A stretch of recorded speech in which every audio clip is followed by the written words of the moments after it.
مسئلہ کشمیر ہمارے خطے کا ایک اہم ترین ایشو ہے۔ پاک بھارت تعلقات میں بھی اس ایشو کو مرکزی اہمیت حاصل ہے۔ آئیے دیکھتے ہیں یہ مسئلہ کب اور کیسے شروع ہوا۔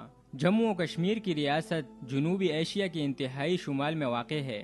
اس کا رقبہ 222 تا 236 مربع کلومیٹر ہے اور 1941 عیسوی کی مردم شماری کے مطابق اس کی آبادی کوئی 40 لاکھ افراد پر مشتمل تھی، جن میں سے 77% لوگ مسلمان تھے۔ جغرافیائی اعتبار سے یہ پاکستان کے میدانی علاقوں کا ایک حصہ ہے۔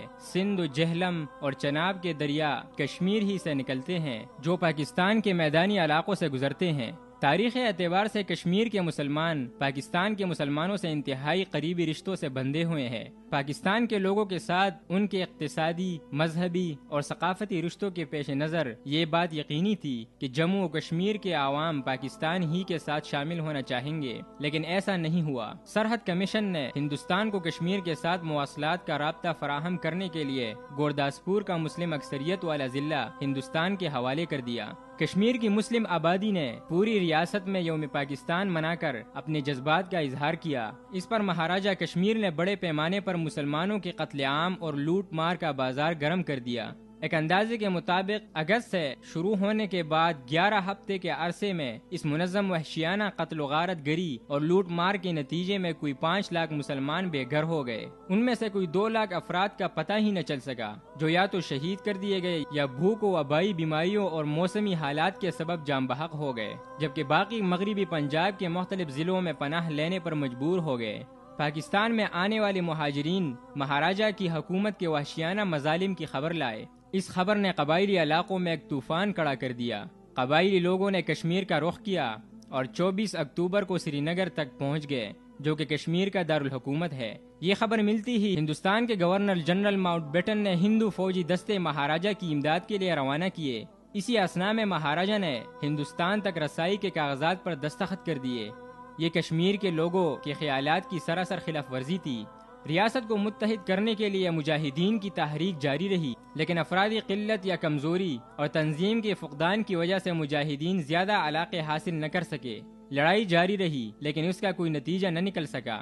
اس درمیانی مدت میں متحد اور آزاد علاقوں کے الحاق سے ایک نئی حکومت تشکیل دی گئی، جس کا دارالحکومت مظفر آباد کو بنا کر اسے حکومت آزاد جموں و کشمیر کا نام دے دیا گیا۔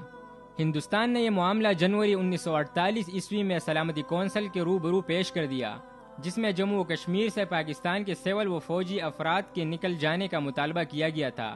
ہندوستان کی حکومت نے یہ وعدہ بھی کیا کہ اس علاقے میں امن کی بحالی کے بعد کشمیر کے لوگ رائے شماری کے ذریعے اپنے مستقبل کا خود فیصلہ کریں گے۔ کشمیر کے لوگوں کی خواہش کے احترام کے طور پر ایک عالمی کمیشن کی تشکیل کی گئی۔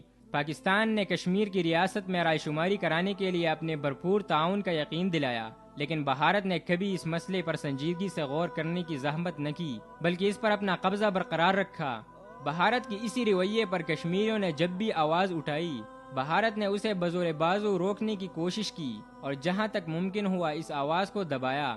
21 سالہ نوجوان برہان وانی کی شہادت کے بعد ایک بار پھر ایسے احتجاج کا آغاز ہوا، جو ماضی میں ہونے والے احتجاجوں سے کافی مختلف اور مؤثر ہے۔ یہ ایک ایسا احتجاج ہے جو بھارت سے سنبھالے نہیں سنبھل رہا۔ پورا کشمیر اس وقت دفاتر، دکانیں اور اسکولز وغیرہ بند کر کے سڑکوں پر آیا ہوا ہے۔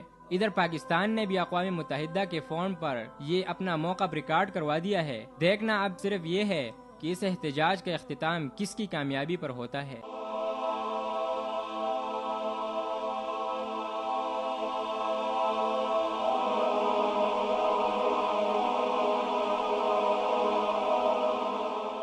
ایمان کی کرن، ہدایت کی شمع، رسالہ